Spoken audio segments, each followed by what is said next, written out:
Hello everyone, welcome to a tutorial on creating a blueprint for a scoreboard system in Unreal Engine 5. As you can see, I have a simple scoreboard with a home and away scoring, and also a game clock timer, which it will count down the time as the game progresses, and a very simple mock-up of the soccer goals with a sphere for the ball. So with this blueprint, I have the ability to change the scores for the home and away. So let's say the score is 5 and the away score is like 20, like that. So you can see that the scoring system has changed. Also for the seconds as well, I can change the seconds into maybe like 10 and the minutes into let's say 35. So now you can see that there's 35 minutes and 10 seconds in this game. Let me go ahead and reset everything and make the seconds into, let's say, 20 and try and play the game. I will be simulating the game so I can test things out faster. So as you can see, the timer has started to move. And if I move the ball to either side of the goal, let's say the home side, you will see an UI pop up saying which side scored, with the home score getting a point, and the timer will also stop counting. And there will be a button to say, let's start next round. And if I press next round, the game will reset, and I can also move. If the score goes to the away team, then the away will score. Same thing, next round, and then the game will continue to play. So I'm just going to wait until the match ends. And when the match ends, there will be a game over UI with a restart button. So if I press restart, then everything will reset. Because it will take a while to go through everything, I'm going to split this into different parts. So I'll be going over how you can create the blueprint itself, and then how you could make the UI and the save game for the system, as well as how you can use this blueprint system in the sequencer if you need it for a cinematic shots. So let's get right into it. Alright, so starting everything from scratch, I have deleted the scoreboard blueprint from my viewport, and then I moved all the files that I made to a folder called old. And the assets I'm going to use is this scoreboard screen model that I have is just a simple plane, and the texture file, and the material that I've made, which is a simple material, just slapped with the texture file on.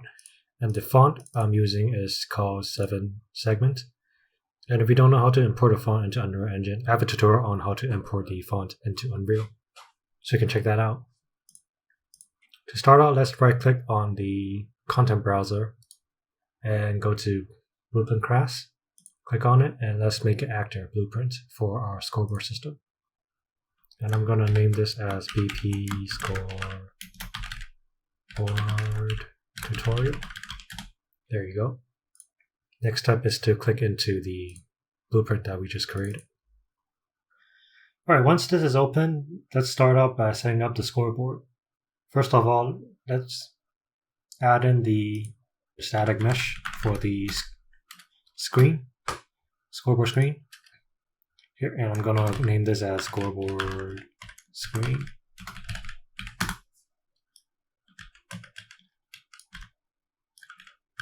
Alright.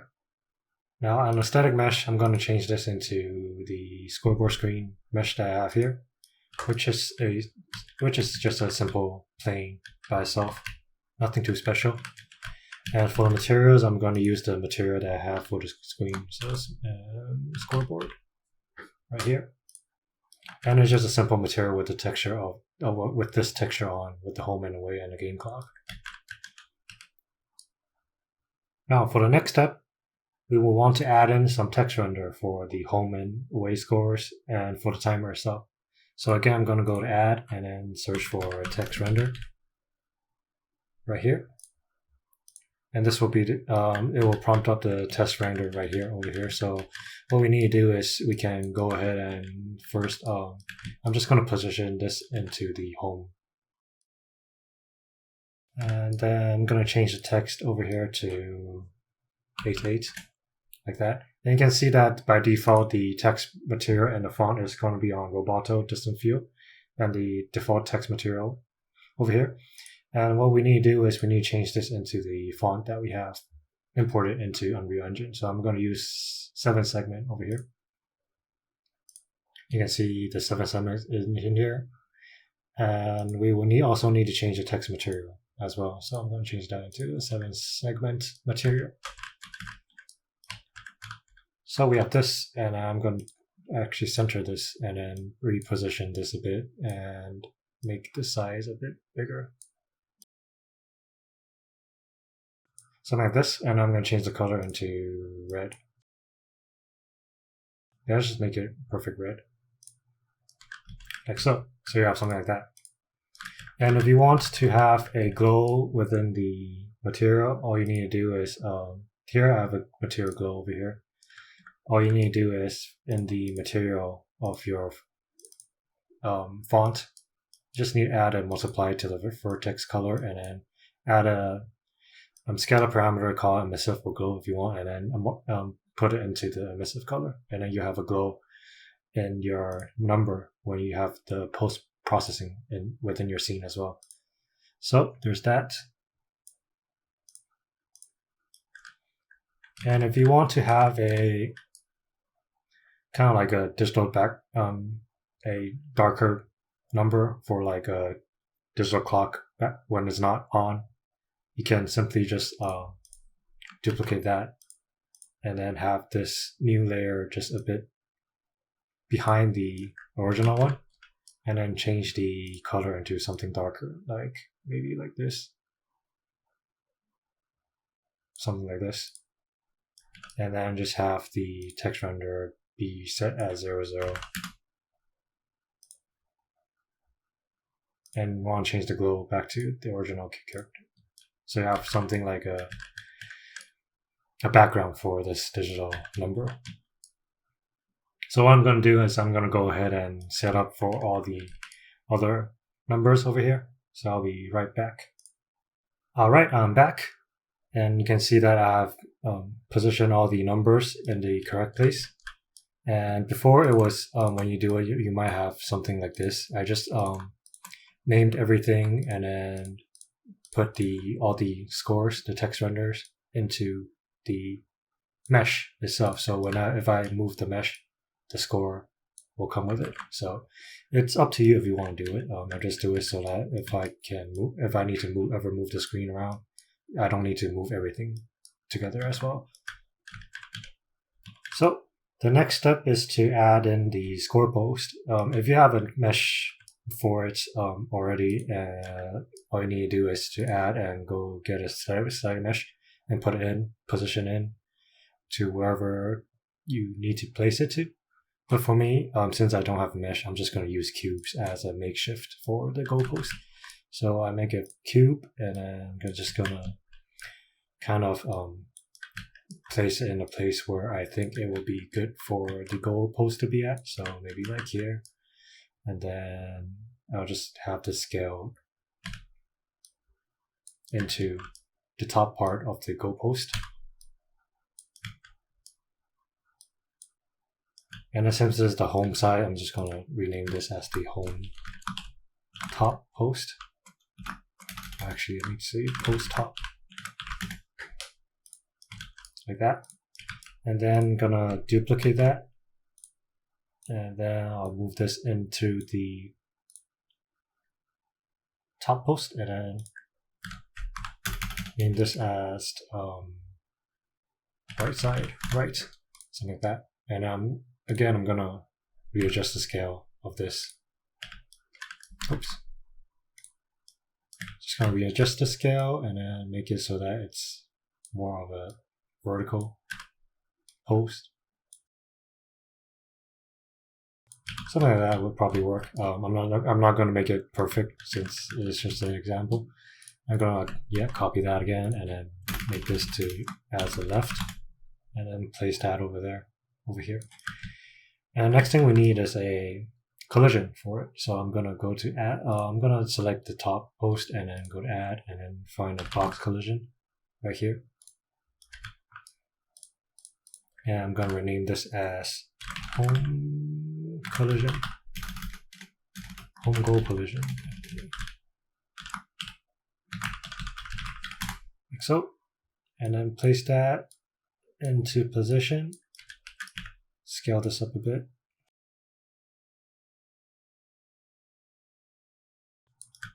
Yeah, so you get something like this, and for the box collision is for us to detect where the ball has been kicked into the goal itself. So that's the home goal that we just created. Now we need to make another one for the away. So I'm just gonna go ahead and do it, and I'll be right back. All right, now I just finished up setting up the goalpost for the away side of the scoreboard system. And the next thing we need to do is we need to add in some variables so that we can feed into the home score and away score and the game clock as well. So at the variables tab over here, I'm going to add in some integers. So let me call this home score, and now I'm going to change that into integer. And I'll add another one, call this away score. And then another one called seconds. And another one called minutes.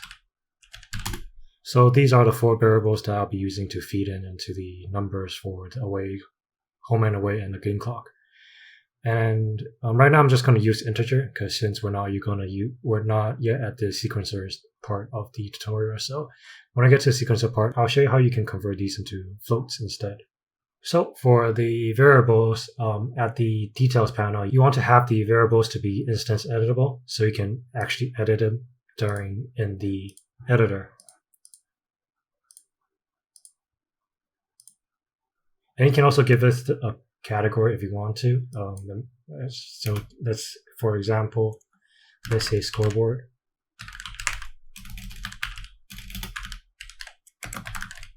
I'll just say scoreboard variables. Or short for variables. So let me copy all these and then paste it on this.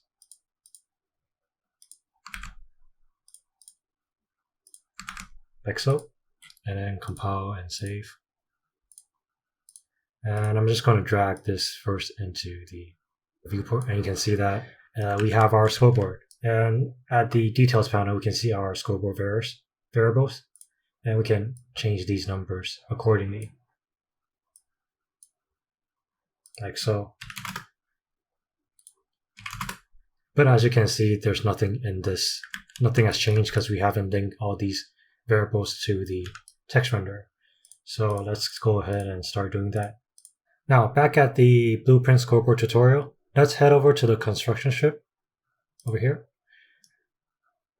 And the reason why I'm in construction script instead of the event graph is because I want my integers to be updated in the viewport here while I'm not playing the game. So that's the reason why I'm using construction script here first. So to feed these variables, integer variables, into the text renderers, we can first add in the text renderers for the home score points. So let's do this for now. And then from here, let's drag out from the pin and then search for set text. You can see there's a set text over here.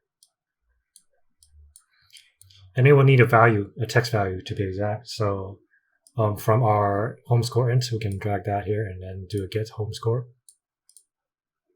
And then if we just plug this in, it will do a toText integer right here.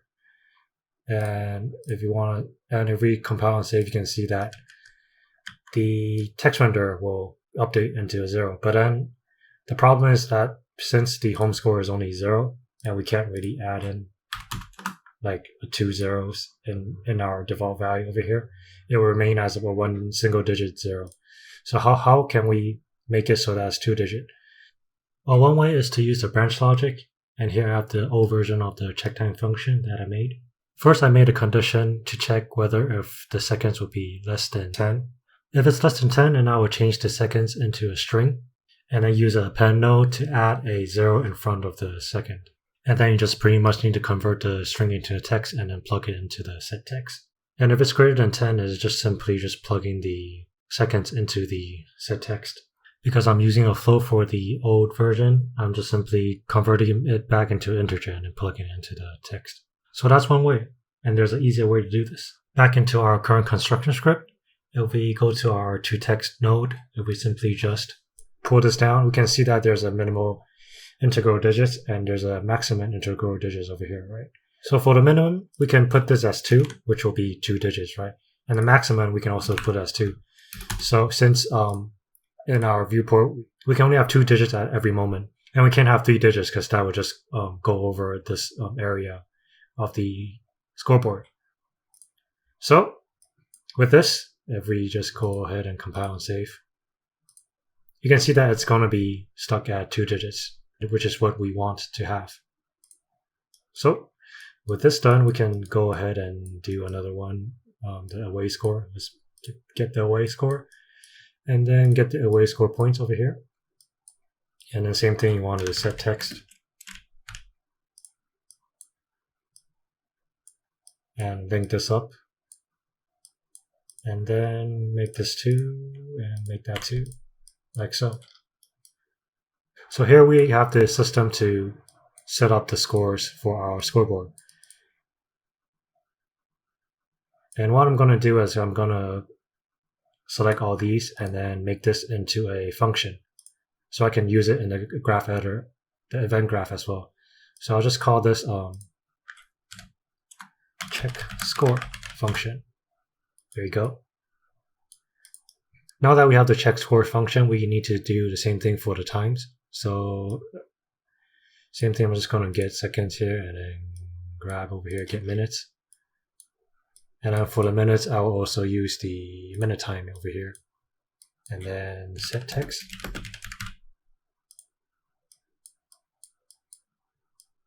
Link that up, link this up to the value, and same thing, make this into 2 and make that into 2. And then for the second, same thing, grab it over here, set text, put that into here, and then link this up to the value, and same thing, 2 and 2. Oops, 2, like that. And same thing as this function, I'm just going to select all these and then collapse this into a function. And then name this as check time, like that.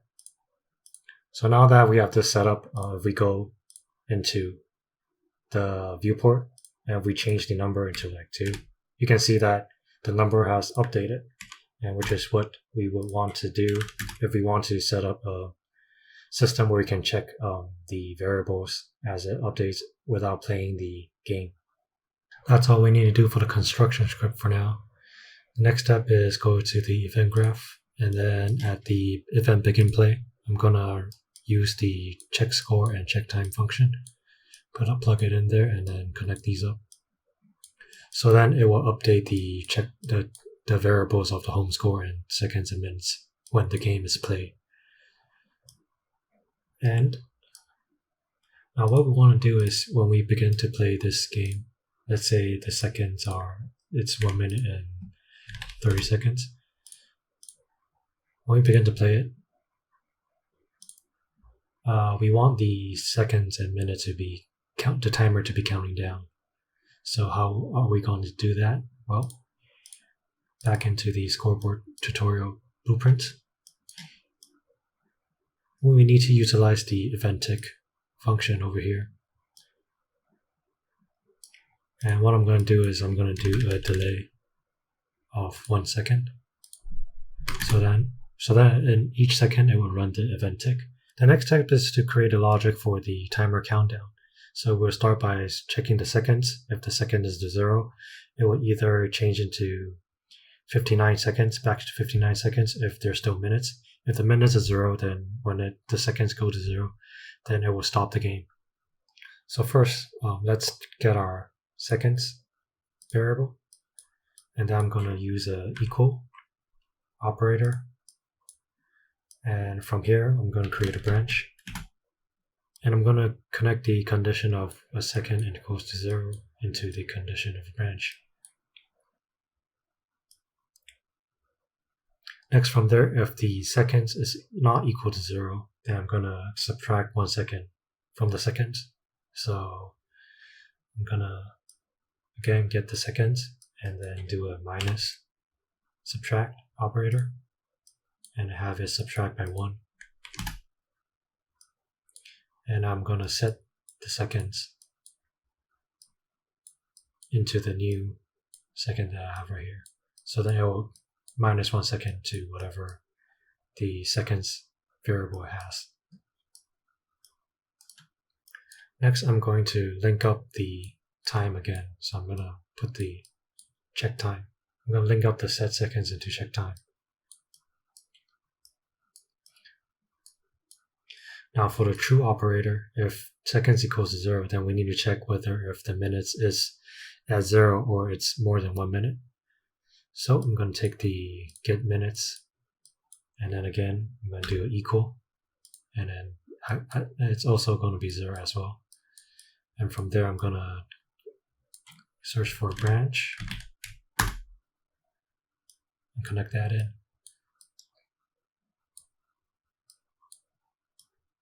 So when the minutes is not equal to 0, which is false, I will set the seconds back into 59. So then I'll start by counting down from 59 again. And then set the minutes as -1. So I'm going to get the minutes, do a subtract, and then do a -1. And I'm going to set the minutes again. Like so. And then link this up to the check time over here, so then it'll update the text renderer for the timing. Now for true, we can just leave it as it is for now. We'll set up the UI for the endgame, but if you want to test things out, we can do a print string, and then it'll say game over onto the screen. And then let's compile and save, and then we can test this out as well. So if we play this right now, you can see that the timer is counting down, like what we intended to do. And if I change the time into, let's say, 5 seconds, and then 0 minutes, like that. If you play it out, it'll count down 5 seconds, and then when it ends, it should have a game over. It'll print game over here. So that's exactly what we are trying to do. To make the scoring system, it's actually pretty simple. If we go back to the viewport, you can see that we have the box collisions that we made. So within the box collision, if we go to the details panel and scroll down into, we can use component begin overlap. So let's press in on the plus sign over here. It'll prompt up the component begin overlap event that we can use. So all we need to do is, this is the home goal collision, right? So all we need to do is grab the home score and then do increment. Let's do increment int. And that would be pretty much it. We can compile and save. And to test that out, I'm going to add in a sphere. Let's add in this sphere and then place it over here, and the home score is over here, right? The problem is that if we test this out right now, oops, my bad. Let me change this into movable first. If we test this out right now, we're going to see that there's nothing happening to the score. There's something over here in the details panel that we need to click on, and that is we need to generate overlap events. So you need to do this for anything that when it generates the overlap event, staggered mesh, skeletal mesh. Just remember to click on the overlap events over here in the collision section. So now if we press on play, why isn't it working? Oh my god, hold on, I'll be right back. And I'm back. I'm sorry, I forgot to add the check score function after the increment. So once you do that, it should work. So let's go ahead and compile and save again. Now if I start to play this, here you go, it's working fine. If I click the generate overlap event off and I play again, you can see that it's not working. So just make sure that this generate overlap event is open for your either static mesh or your skeletal mesh that you're using, so that it can count up the scores that you have on your scoreboard. Right. Now we'll do the same for the OA goal collision. So we can click on the away goal collision and then scroll down. No, not now. And then go to the component begin overlap as well. Click on the plus sign and we'll see that it will prompt up the event over here. And same thing, this time we'll just need the away score, get the away score, and then do an increment. And same thing, I'll just duplicate the check score with Control D and then link that up. And then with this, the away score should also be counting up when there's a collision on, when the sphere collides with the box collision. So here you have it. We have the scores counting up for our scoreboard. All right, so another problem that we might encounter is that if we have other things inside the scene, and then we want maybe, let's say, a queue as to be a player or something like that, and if the player is also generate overlap events as well. So if we play this, you can see that, oops, I forgot to make it too movable. All right. If we play this, you can see that if this is a player, and if we go in, if the player goes into the score, it will also generate the score. So how do we prevent that from going? Well, there's a way we could do so. That's called using actor hashtag. So if you click on the ball and search for tag, in the actor tab, we want not the component tags, we want actor tabs. So in the tags over here, we can add an element, and then within element, I'm just going to call this ball.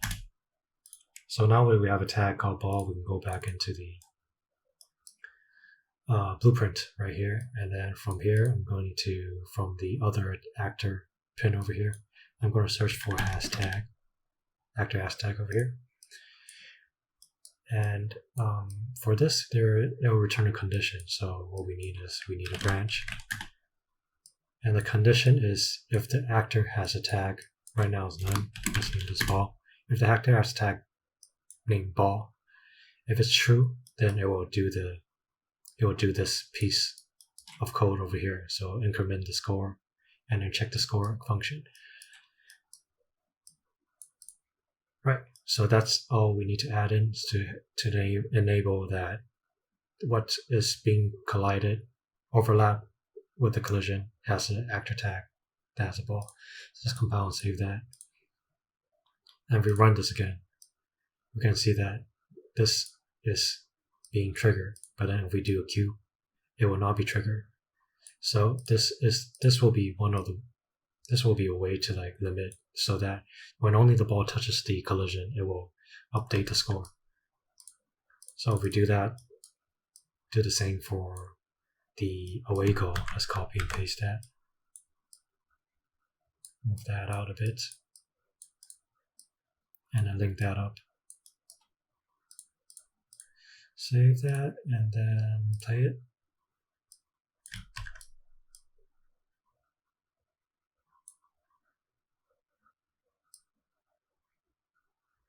Hold on, what is wrong? Oh my god. Alright, yeah, I forgot to link that up, that's why. Yeah, remember to link up the other actor to the target over here. Compile and save that. And here you see, it's working now. And then if I use the cube, it also doesn't trigger the score for the away. And only the ball will trigger the away score. And that's it. That's the gist of how you could set up a scoreboard system. In the next tutorial, I will show you guys how to make the UIs for when you score the point and the game over UI, and as well as how you could save all these variables into a save game slot. And I hope you guys learned something new. Thank you for watching. And as always, never stop learning.